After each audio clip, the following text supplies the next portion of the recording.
Today's video is about signs that you can look out for when dealing with a psychopath. And the first one is that psychopaths tend to be very charming and funny. They charismatic, they appear as if they are full of life, as if they have energy, and they tend to be very funny. And by charming, I mean that they also make you feel very comfortable. You don't feel as if like you need to hold yourself back. They make you feel relaxed, and everything about them is just full of life. It's funny, it's flowing. The other thing is that they fit in perfectly in any type of environment. A psychopath is a chameleon. A chameleon will see a brown tree, it will become brown. A chameleon sees a green tree, it becomes green. So a psychopath is exactly like that. Whatever environment the psychopath finds themselves in, they will fit into that environment perfectly. The other point is that they do and say everything that you want perfectly. They become exactly what you are looking for in a friend or a boyfriend or a girlfriend, a wife or a husband. So I wrote my points down so I don't forget any of my points. So what the psychopath does, because they don't have a personality, they have no personality, what they do is when they meet you, they try to get as much information from you as they can, because during that time when you first meet them and they're charming and they're funny, they allow you to be relaxed. So your guard is not up, your wall is not up. Then you find yourself talking about yourself. They are busy gathering information. When they have your information, they then become exactly what you are looking for in a partner. They become exactly what you want. So if a psychopath meets someone that is born again, they will pretend to also be born again. I remember with the psychopath that I was with, when I got baptized in 2015, because I genuinely wanted to get baptized. And at that time, I wanted to focus on my relationship with the Lord. But then a year later, I fell short and I was back into the world.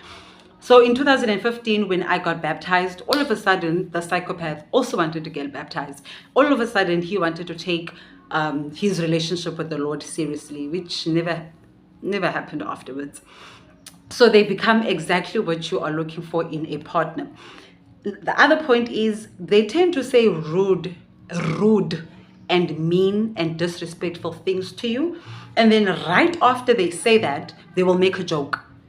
And then you will laugh at the joke because the joke is funny.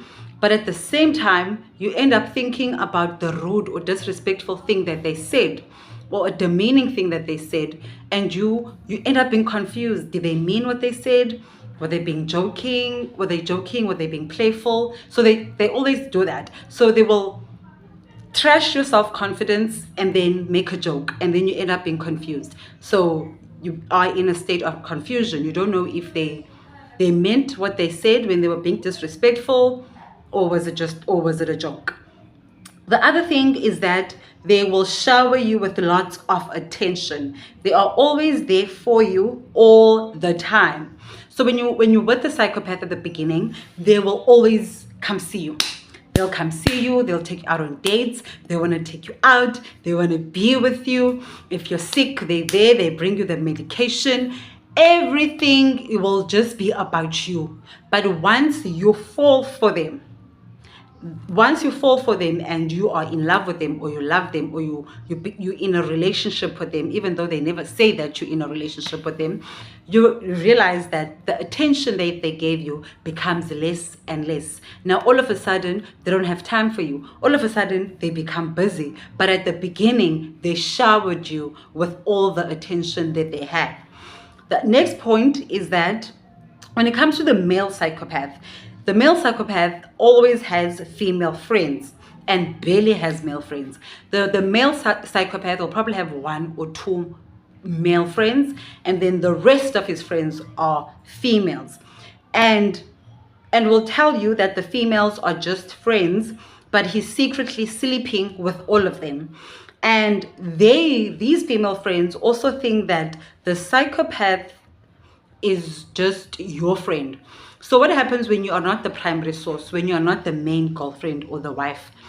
What the psychopath does is that when he's busy trying to get you into his life, he will tell his female friends that you're just a female friend. And then you don't know that he's telling these other females you're just a friend. Meanwhile, he's promising you a relationship. He's doing things that a partner does, but he tells his other female friends that you're just a friend.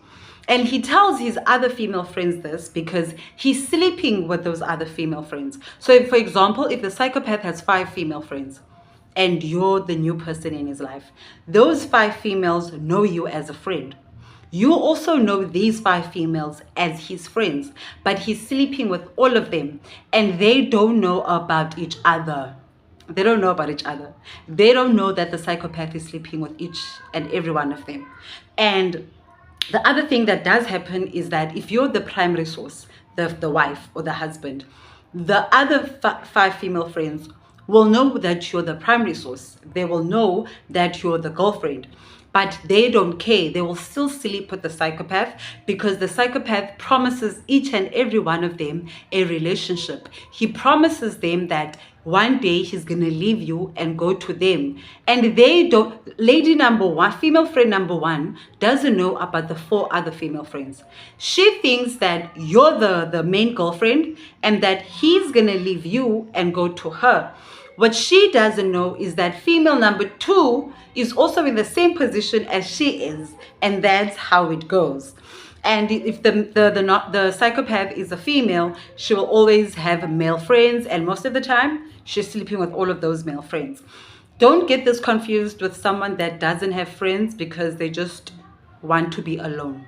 There are people that are friendly, that are sweet. They will help you, they will give you care, they will give you love, but they still prefer to be alone, especially when they've been hurt by a lot of people in life. They've been disappointed by people in life, then they just choose to be alone. But if you need their help and you call them, if they're able to help, they help. When they're not able to help, they'll let you know, sorry, I can't help you this time around because I don't have the resources, or I'm not in a situation or position to be able to help you.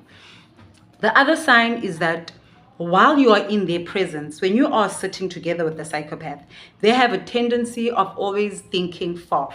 Like they are always in deep thought. Like you guys are chilling together, you're talking, you're laughing, but all of a sudden they are in like deep thought.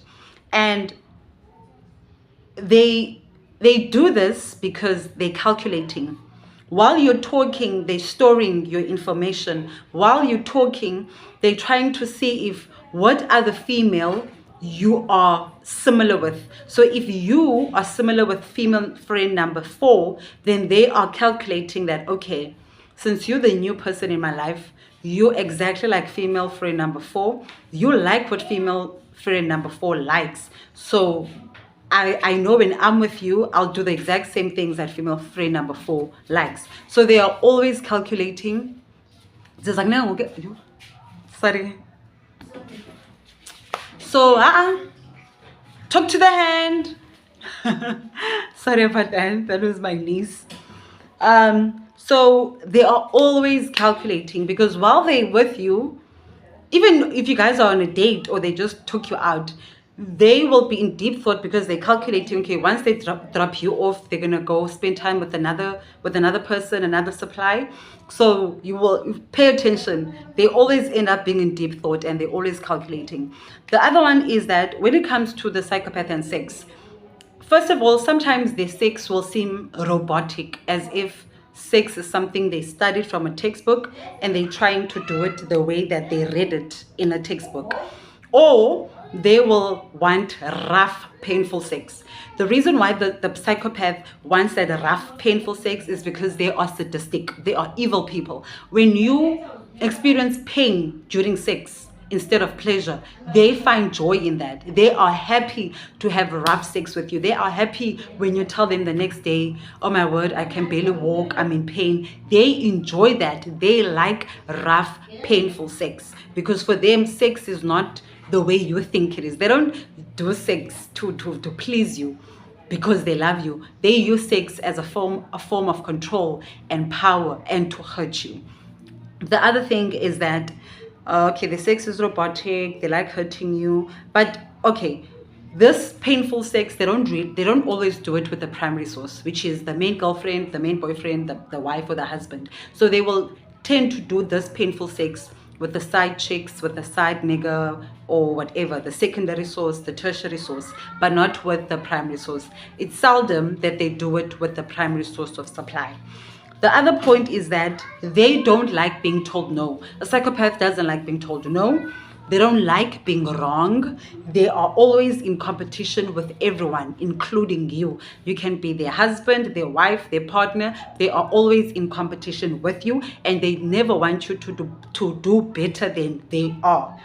And that will, even if you get married to a psychopath, they want you to do well, but don't do better than them. They don't want your success. They don't see your success as their success, because when you are married, you're one, right? You become one. So your success is their success. Their success is your success. Then your relationship, your marriage grows. They don't see it like that. They always want to be the only one that is succeeding. They always want to be the only one that is on top. The other thing is that they always want to be right. They're never wrong. And they don't like apologizing. Psychopaths don't like to apologize because they don't like being wrong. Because when a psychopath apologizes, it means that they are admitting that they are wrong, and they don't like being wrong. And the other thing is they tend to gossip about their friends to you. I remember the psychopath that I was with. He used to gossip about his male friends to me. And then I would be like, why are you talking badly about your friend? That's your friend. And then he'll be like, doesn't matter. And then immediately, like, the friend will call him, and then he'll be on the phone with the friend, and then he's laughing, he's talking, he's cheerful, he's charming. Then once the call ends, he drops the call, and then he'll be like, this person is a KAKA, if you understand what I'm saying. You know, I'm not swearing, I'm not using any curse words. And then the other point is that they tend to have financial problems but won't make it obvious at first when you meet them. And they will start borrowing money from you, and then there will be times where they don't return that money back. The other thing is their cell phones are always hidden. If they are in the house, the phone will be in the car. If they are in the kitchen, the phone will be in the bedroom. If they're in the bedroom, the phone is in the kitchen. So the phone is never near them. If they are in the car, then the phone is always under the seat, at the back of the car, but it's never in eye view or in eye whatever. You know what I'm trying to say. I don't want this video to be long. The other thing, but just know that they are always hiding their phone. And their phone will always be on flight mode, or their phone will always be on do not disturb. The other thing is, when you listen to the psychopath, pay attention, listen, stop talking for once and listen to what they say. They always contradict themselves. They will say one thing and then do the exact opposite. For example, the psychopath will be like, I'll never cheat. I never cheat on my partner. But then they end up cheating on you. Oh, I never lie. But they are liars. They lie all the time. So if you listen, you will pick up that they contradict themselves, and they always say one thing and then do the complete opposite. The other thing is that if you listen to them carefully, they're always lying, and their stories never add up or make sense. The other point is that they contradict themselves. I said that. They will promise you marriage and kids. The psychopath that I was with promised about 2 or 3 of his supplies. His secondary sources, his side chicks, promise about 2 or 3, promise their marriage, children, and promises to take care of you, but barely takes care of the children that he has with other women. He says he's going to give you kids, he's going to take care of your kids, but doesn't take care of his own children. In fact, he doesn't even mention that he has kids. He hides his kids. And people that are in his life, his own family, don't even know that he has children. He always hides it. And the psychopath will promise you marriage and kids, but it will never, like, they will give you kids, you'll fall pregnant for the psychopath, but they will never marry you. And if they propose and you are engaged, you will stay being Lord of the Rings, and the wedding will never happen. You will never see the wedding. And if you do end up being married to a psychopath, I pray for your safety. I pray for your mental safety, spiritual safety, emotional safety, physical safety, financial safety, and I pray for the safety of your kids, because psychopaths are evil and sadistic, and they have no problem with killing you. Even though you are their wife, you are the mother of their kids, they will kill you, they will kill the kids, and then kill themselves. Or won't kill themselves, hide your body and the kids' bodies, and then carry on with their life as if everything is normal. The other point is that they always talk about taking care of you and that you should never work. The psychopath will tell you, don't work. I work. I have enough money to take care of you. You can be a housewife. You take care of the house. Don't go to work. I'll provide financially. Run. Baleka ngenyawo zombini. Baleka. Run. Run. The psychopath that I was with always said, Zanile, don't work. I'll work. I'll provide everything. He wanted us to move to a different province. Let's move to a different province. I'll find work there. I'll take care of you. My response, no. I don't mind being a housewife, but I will be a housewife that has her own money, that is still running some business on the side. I will not stop working because someone else says they're going to take care of me. No. The Lord has blessed me with 2 arms that work. My legs, my feet work perfectly. My mind works. My mouth works. My ears work. I can smell. I can touch. I can draw. I can write. I can move. I am able to go to work, and the Lord gives me strength every day to go to work and be able to make money and take care of myself. I will never allow myself to depend on someone, to even ask them for toiletry. I love taking myself out. That's something I learned from my parents since I was in high school. I take myself out all the time when I have money. The psychopath that I was with knows that. When he met me, I was always taking myself out. I take myself to the beach by myself, to the restaurant, movies, because those are things that I enjoy. I enjoy spending time alone. I don't have a problem.